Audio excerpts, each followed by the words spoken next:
everyone. Welcome to the latest Chattin About Chan. I'm one of your hosts, Ethan, and I'm also with my co-host, Mason. And today we are talking about the Killer Meteors. No, it's not about asteroids that kill people. You want to see that, you can watch Armageddon or Deep Impact. Bad joke. Two great films. Bad joke. Yeah, great. I personally prefer Deep Impact over Armageddon. Those the songs came on the radio today. What was that? The Aerosmith. Aerosmith song. How's it go? I can't believe I'm I don't want to close my eyes. Follow you because I miss you, babe. That movie is not amazing. Sorry. That song is amazing. Movie was very boring. Deep Impact was fantastic. I remember, I saw Deep Impact and I said, I want to go see it again. I was 8 years old. I get the two confused, so I can't remember which. Deep Impact was with Elijah Wood and his pregnant girlfriend at the end. They outraced the tsunami on the motorcycle. That's why Deep Impact was better, because the asteroid actually hits Earth. Whereas in Armageddon, they split. That's Bruce Willis, though, right? Yeah, they gotta go blow up the moon. Yeah, remember they're oil drillers, and they became astronauts in a week. And then they had to drill a nuclear bomb into the asteroid and they blew it up. And then he sacrificed himself because the trigger was broken or something. Steve Buscemi was in it. Michael Clark Duncan, Ben Affleck, Owen Wilson, Billy Bob Thornton. And then they blew it up, I think, and split in two, and it went around the Earth. Whereas in Deep Impact, it actually hit, and it's really emotional. Devastating. Yeah, Leone. You know who I'm talking about? The blonde lady? Tea with an apostrophe. She's standing on the shore with her dad. She just gave in. I would have at least tried to survive. I don't know. She didn't even try. I don't know what else you can do. Well, think about I would have gone to find a bunker or something. She just gave in. She was probably in her 30s. Where would you go to find a bunker if you need to find a bunker right now? Where would you do? I feel like I just would have. They knew, but Google no. They had bunkers near me. But they had heads up that this was going to happen. I would have at least had a plan. And she's 30. She's still got a whole life to live. Or maybe she just figured there was no escape. I don't know. I just found that very depressing. And she's standing on the edge of the ocean with her dad hugging, and then the wave comes. And I remember when that came out, when I was a kid, I tried to think about, I was like, oh, they're so stupid. I would have just dove into the wave. Yeah, right. When you're a kid, you can do that thing where you go under. Yeah. I was like, oh, that's what I would have done. It's going at you 100 miles per hour. I was like, it's just 1,000 stories tall. I was like, I would have just swum into the ocean and been absorbed by the wave, but I don't think that would have happened. I don't think it would have gone down that way. I just remember, and what else I remember? Yeah, what's his name? Elijah Wood and that girl. They're on a motorbike and they race through all the cars, and then they escape the tsunami because they ride up some hills, and it just kind of dies out. But yeah, it was an emotional movie because people died and there were consequences, and I just remember. I remember that film pretty vividly. Actually, Did it come out after Armageddon? The same on it. No, it came out before. Armageddon came out later, and it was like Ants and Bugs Life all over again. And the new Jungle Book movie. We had the Jungle Book, Jon Favreau Disney one that came out 2 years ago, and then we have the new one coming out in 2 weeks on Netflix called Mowgli, a Jungle Book story or something. That could be better. It looks awful. Have you seen the trailer? Well, I'm just saying it could be better. The other one wasn't any good. It was boring. The other one it felt really hollow, but people loved it. It felt super hollow. But I just don't see how you can make two Jungle Book movies with the same approach and have the stories be that much different. Apparently this one's darker. It's the exact same story, more or less, same animals. I just don't see how you could make two versions without them being too similar, if that makes sense. We'll see, I guess. You are going to watch it on Netflix? I hope not, but it might happen. I am, out of curiosity. I'm a film buff. Got to keep up to date. I'm like a historian that nobody listens to. If I don't watch every film, some films aren't worth seeing. Mowgli might be one of them. That's funny you mentioned that. I know we're going on a rant, guys. I'm really sorry, but that's funny. So that now that AMC has AMC A-List, you pay $20 a month to see, I think, 3 movies a week, and a ticket costs almost $15 now. So now my friends are going to see all these movies that they would never have seen. How much is the A-list treatment? $20. $20 a month? Yeah. And so I'm like, guys, I'm sorry, but you can go once a week. It's still a good, better deal. But that's time. I'm not gonna waste. I'm not gonna. They're like going to see Jurassic World and really bad, like the Girl with the Dragon Tattoo sequel, which looked terrible. I'm like, dude, you would not have paid to see that if you didn't have A-listers. Yeah, but it looks good, so might as well go see. I'm like, no, because that's time you're wasting. You're right. So now box office numbers are gonna become inflated because people are going to see bad movies just because they can. Like, oh, it doesn't look horrible, but it doesn't look great. Look horrible, so it's like, we'll go. Yeah. So to me, I'm like, no, that's just my time gone. I wouldn't have gone to see it in the first place. If I had A-list, if I'm being honest, I'd probably go twice a month because there's nothing in the mainstream that really catches my eye anymore where I'm just running to go see it. I'm usually going to I don't want to call it art house, but just like the theaters that play the non-super mainstream movies. I'd probably go in once a week. Dude, what are you going to see that's coming out once a week? I don't know. Especially in like January, February, March. I don't know. I'm just saying, in theory, if I had So he saw three movies in 1 week. He saw Dragon Tattoo and that Overlord in the same day. Did he like it? He liked Overlord a lot. Oh, Dragon Tattoo was mediocre. Of course. And then he and I saw Suspiria the next day. But he saw that movie, Bad Times at El Royale. I wanted to see that. But he's like, he's there in the summer. He saw all those trash movies, Jurassic World, and his report was always, oh, it's not that bad.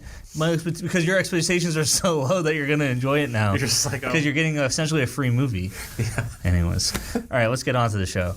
So for this week's episode, we watched The Killer Meteors. Now, it came out in 1976. Yes. And let's just start off right away, guys. I'm going to be straight with you. Jackie Chan played a bad guy in this movie. Which is, I think, one of the only two times that ever happened. Outside of Policewoman? Yeah, Policewoman, the other one that we watched. Where he played the gangster, the thug to the gangster. Yeah. So he played it was cool because, all right, let me explain the plot. And guys, I'm trying to get better. I'm trying to get better at, I listen to other podcasts. I listen to other podcasts, and I hate it when they go literally beat by beat. I just get so bored. I'm just like, just forget this. I'm gonna go do something else. All right. So, but having said that, this movie's plot is so convoluted. I'm going to do my best. So, it's a period piece. It's a wuxia epic. If you don't know what wuxia is, it's like Crouching Tiger, Hidden Dragon, except with sillier costumes in this movie, and it's a lot of wire work. So basically, it takes place in like an alternate reality. It's historical China, but people have some superpowers and they can fly around and do all sorts of crazy stuff. Aren't they gods or demigods or something? It's not clear. So that's the first problem off the bat with this movie is that we are introduced to three different people trying to steal a pearl. And all of them clearly have different powers and they're demigods. But it's not established how they exist and that they coexist amongst humans and who's a human and who's not a human. These guys each have one separate powers. I can't remember off the top of my head. It's not like done in a cool way where it's like, oh, some people are secretly gods. It's just like not made clear ever. This guy's just like, what's going on? One guy's like, I can make this rock move and like hits it. He's a skinny dude and he breaks the rock in half. And another guy I can't remember. He's like, he was the mischief one. He's known as a thief. Anyways. He's like, his power is not being able to not steal. Yeah. So the movie opens up with these three characters stealing a pearl. And then it cuts to one of them delivering the pearl. It's a man taking a nap on a rock in the middle of the countryside, and they establish that this man is important by showing several people come up and be like, oh, thank you so much. Like, I couldn't have done this without you. One dude comes up, slices his fingers off, and walks away. No explanation. This person sitting on the rock is the Killer Meteor of the title. Killer Meteors. No, but it's not. I rewound it and it said Meteor. So Killer Weapon. No. That's what they're not. It's not clear of his weapon. All right, hold on. They keep referring to him as a Killer Meteor, but the title is Meteors, plural. Anyways, the guy on the rock is a Killer Meteor, and this person comes up to him and he's like, hey, will you come with me? I forget why. He's like, oh, you're the great lightning master, lightning lord, lightning sword. And it's like, he's like, yeah, that's me. And so they go to a restaurant to hang out. I forget what the reason was. Oh, well, so he recruits Killer Meteors because Killer Meteor has like a secret weapon. Yes. In this box that everyone comes up and sometimes they're like, oh, like some guys peek in the box.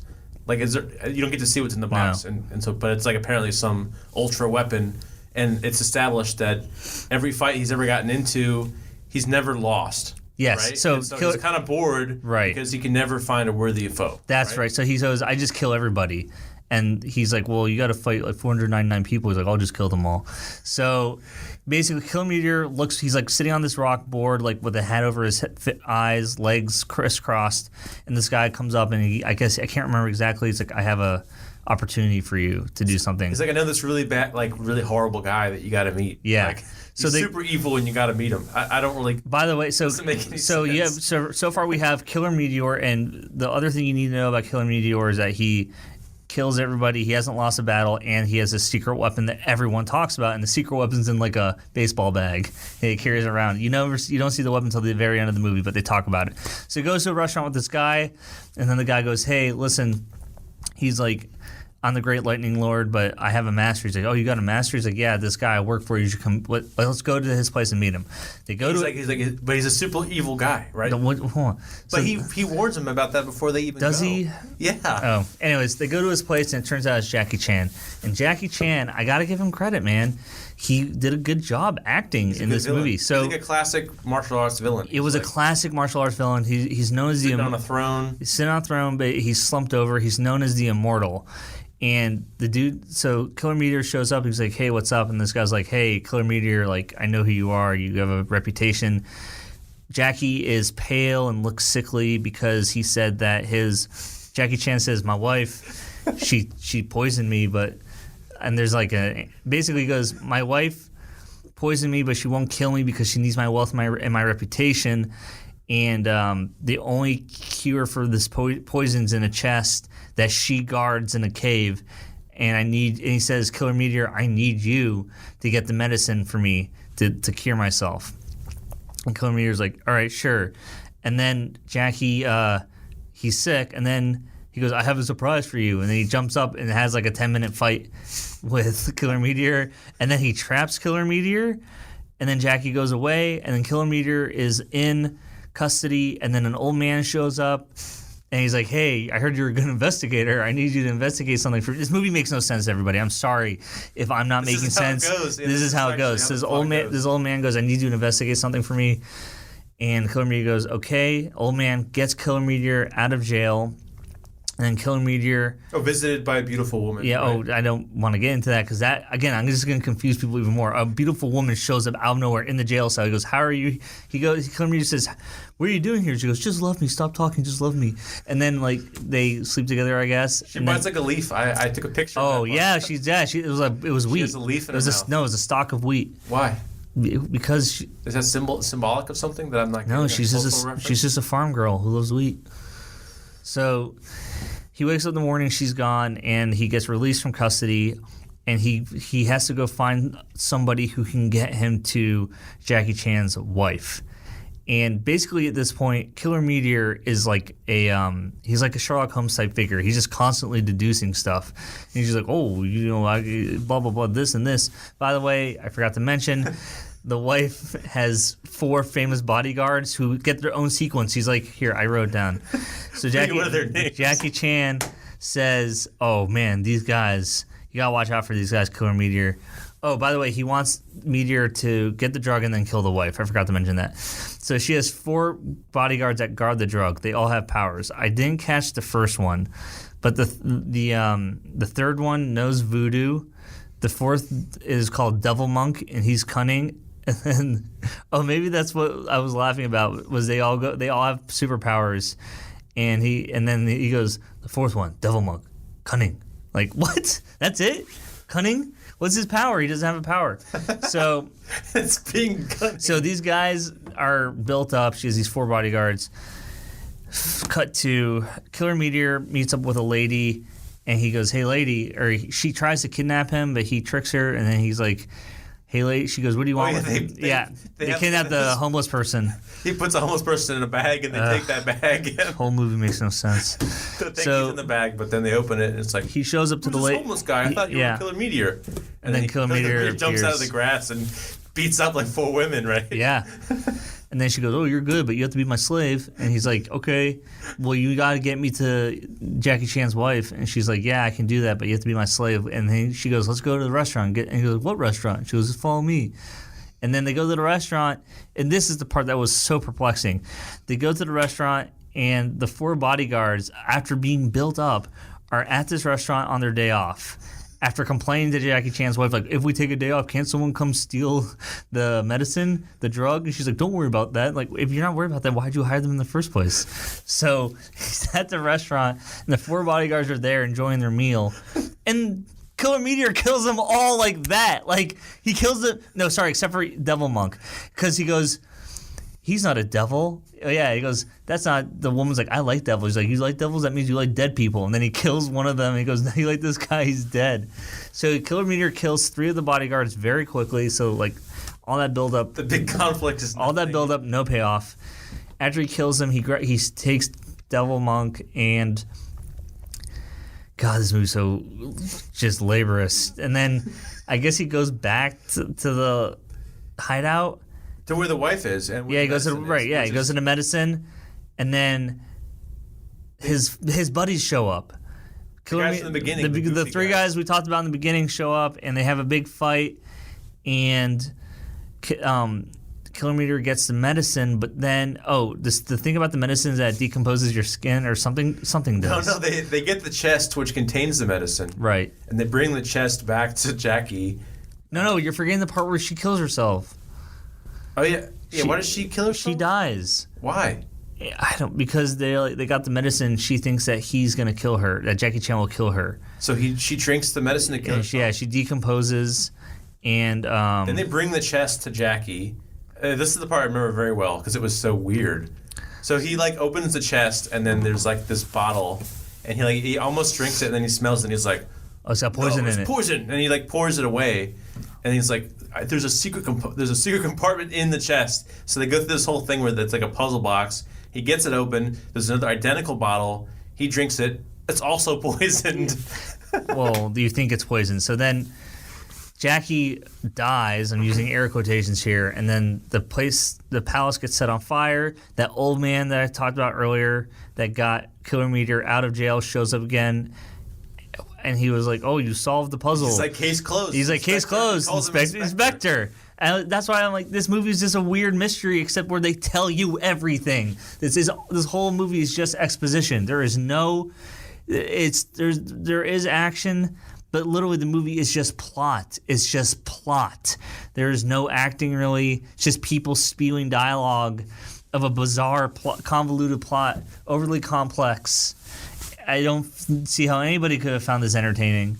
So I'm not done yet. But I'm not done yet. Every fight that Killer Meteor has been in, like the enemies are always like, "Hey, you're gonna have to use your weapon this time." Oh yeah, like, he never does. And he kicks their ass and kills them usually. So never uses his weapon. Mason, I can't remember what happens. So then the old man is like, "I'm gonna kill you now," to Killer Meteor. I can't remember why.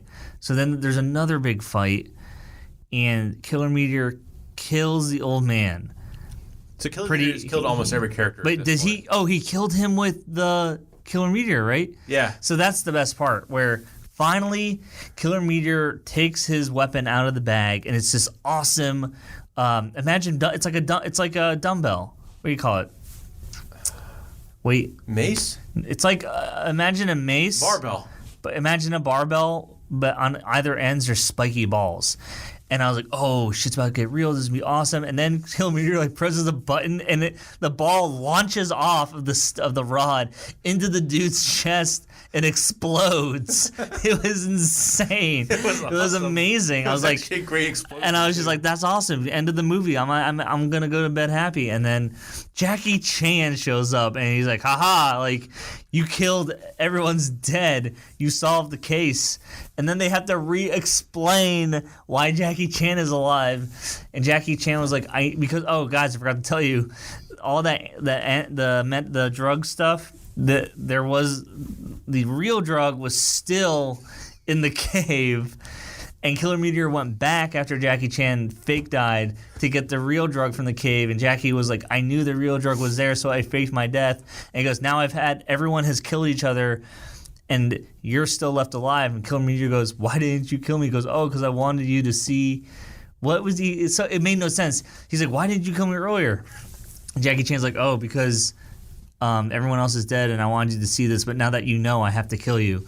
And so then it cuts to the best part of the movie where imagine like a American Gladiator style thing where it's imagine like an arena, and sticking out of the ground are all these swords, but also little platforms for you to run around without stepping on the swords. Yeah, these small wooden, like basically planks that they're walking on over top of like a sword pit, right? Yeah. So Killer Meteor and Jackie Chan have this pretty neat fight over the sword pit. And then, of course, I don't know why Killer Meteor didn't just use it in the first place. He uses this... Oh, yeah, because Jackie Chan thought he could only use it once. So then Killer Meteor uses it again. It's the best! Jackie Chan falls off one of the planks. I don't think he fell on a sword, but he's on the ground. He goes, you can't use your secret weapon because you already used it once. And then Killer Meteor launches the other side of the barbell. And it's so bizarre. It launches like a firework out into space, and then there's like an arch and comes back at the camera and then lands in Jackie Chan's chest, blows up literally the end of the movie. Well, not the end, because he gets reunited with that girl he slept with earlier. But that was the girl. No, it was the other woman that it was. The ass of all the friends. Really? Oh, yeah. It was the contact. Yeah. Oh, well, the one that was like, you got to be my slave now. The lightning sword master is like, oh, you should go fall in love with her and live happily ever after. And then the movie ends. Anyways, the funny thing sorry, is, sounds like we're idiots. I'm really sorry that if you're still listening to this, God bless your soul. But that was the movie. Long story short, Jackie Chan played a villain in this weird, like, Sherlock Holmes ripoff wuxia movie, and he did a good job. Like, he was very menacing in his look, and it was definitely probably his weakest martial arts so far in his filmography, because I think they were using wires, so his movement wasn't very fluid, felt very stiff, and every time they cut to a wide shot, it looked super silly because they're in these outrageous outfits and they were just moving unnaturally. But the close-up looked fine, but his heart just wasn't in the fighting. It kind of reminds me of, I think this happened in Policewoman too, where like the rest of the fights of the movie looked like really cheesy. And then you could tell Jackie Chan had some skill. So, like, yeah, it just, all the fight scenes with Jackie just looked way better than the rest. There was, obviously, they were trying to hide some of the skills in this movie with camera movements. Like, they were cutting whenever somebody jumped. But some of the dudes had, like, basic acrobatic skills. I don't know if I call them fighting skills. Jackie's, I wouldn't say he stood out in particular to me, to be honest. But the martial arts in this movie was very mediocre. I'd give it, like, a 3 or 4 out of 10 on the martial arts scale. It just wasn't there. I watched the whole movie. I was able to pay attention because it was just too bizarre. But again, Jackie, if you're listening, I want to talk to you about this movie. Like, what are your thoughts on it? So that was Killer Meteors. But there's no way you could summarize the plot of any of these movies in less than 5 minutes. No, I'm sorry, everybody. It's gonna get easier. I promise. So, what was your favorite stunt? I mean, it has to be the weapon. When the star came down or whatever? Yes, it was awesome. that was amazing. I kind of liked, I mean, it wasn't a stunt, but I kind of liked when he opened the compartment and there was another bottle that looked the same as the first. I don't even remember that part. I mean, I watched I watched the whole movie. There's just so much happening. There was so much happening in this movie that I could not keep track. And the thing is, like I said, it sounds like we're just idiots, but none of the characters have like a name that's said more than once, and they all are kind of dressed the same and act very similar. So like, the world never learn. The world wasn't established. Like, you just have to assume everyone is some kind of master. I don't know. It was weird. It was just too weird. I don't know if I was missing something. And they don't explain why they were stealing the pearl in the beginning of the movie. They don't explain who the 3 dudes in the beginning of the movie were. I like the part where the guy was like, he crushes the pearl and he's like, no problem. I got like a whole box of them. Yeah. Why did that dude cut his fingers off? It was penance for something wrong that he did, I think. but yeah, it was a very odd movie. Bizarre movie. I think But I'm glad Jackie was taking a risk. Again, going back to Jackie, this is fascinating because all the movies Mason and I know him for, he is Jackie Chan. Like he has his own. He's playing his on-screen persona, and in these movies we've been watching, he has been playing legit. I don't want to call them legit, but roles that have characteristics that are not tailored for Jackie by any means. Yeah, so it's really fun to watch that and see him try new things and kind of. He hasn't found his niche yet. The closest we've seen so far is the Five Fingers of Death, where he was kind of doing his little. He was veering into stunt territory, but other than that, nothing yet. So what's the next movie, Mason? Oh, the next movie is The Hand of Death. All right. What year did that come out? 1976 again. This is the last. Same year. Stuck in the I was going to say it's the last 76 film, but we've got two more. Two more? Yeah. What are they? We've got The New Fist of Fury. Jackie, why'd you make so many movies in 1 year? New Fist of Fury. That's the remake of the Bruce Lee movie? Okay. Make a sequel to the Bruce Lee movie. And then we've got Shaolin Wooden Men. Shaolin Wooden Men? 76? These are all 76. Does Snake and Eagle Shadow come out in 78 or 77? I think it's 77. Yes. So that's the big breakthrough, right? Yes, it is. Followed by Drunken Master, and then in the autobiography that Mason was so kind to give me, there was a movie that Jackie was his first foray, I think, into producing and kind of he had control over. It was a movie called Dragon Lord. I've seen Dragon Lord. I really liked it, and apparently it tanked. It was too over budget. Well, yeah, apparently these used to be wasted like a year and a half. I remember it being really good. I thought it was awesome. There's a crazy stunt at the end that I'll save for that podcast. It's kind of the era of him with Sammo Hung hanging out almost like Three Stooges kind of films, right? I think so. Like Lucky Stars and Wheels on Wheels and those guys. There's a really bizarre stunt that's at the end of the movie. I don't know. I call it a stunt because it's not like it's hard to explain. Do you know what I'm talking about? We'll talk about it when we see the film. Yeah, it's crazy. You gotta see it to believe it, kind of thing. So tune in next week. We're gonna watch Hand of Death. Hand of Death. Hand of Death. All right, I can't wait. Thank you for tuning in. If you this is your first time listening, are you a fan of Jackie Chan? Let us know in the comments. Are we doing a good job? Is there a Jackie Chan movie that you love? Let us know, and we'd love to hear more from other Jackie Chan heads because I feel it's a lonely world, man. I'm talking about Jackie Chan all day. My girlfriend's just like, shut up. Like, you don't understand. Jackie would never do that. But yeah, it's hard. It's tough. So I'm always looking for I never thought I would be a fellow Jackie Chan fan like Mason. Seriously, the only other Jackie Chan fan I know is my dad. We got to get your dad on the podcast at some point, man. Yeah, he'll be here. We got to get him into the studio. Maybe Drunken Master. Yeah, that's his favorite. So the original or the remake that he likes? The original. Yeah, then let's do it. He told me the story about this recently. My father was he lived in Korea for 5 years in the late 70s to early 80s because he worked in the Peace Corps, and he saw Drunken Master in theaters, and it blew his mind.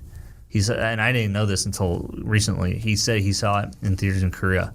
So that was pretty cool. Definitely bringing him in on that. Yeah, we got to hear that full story. Anyways, thanks for tuning in, and we will see you next time.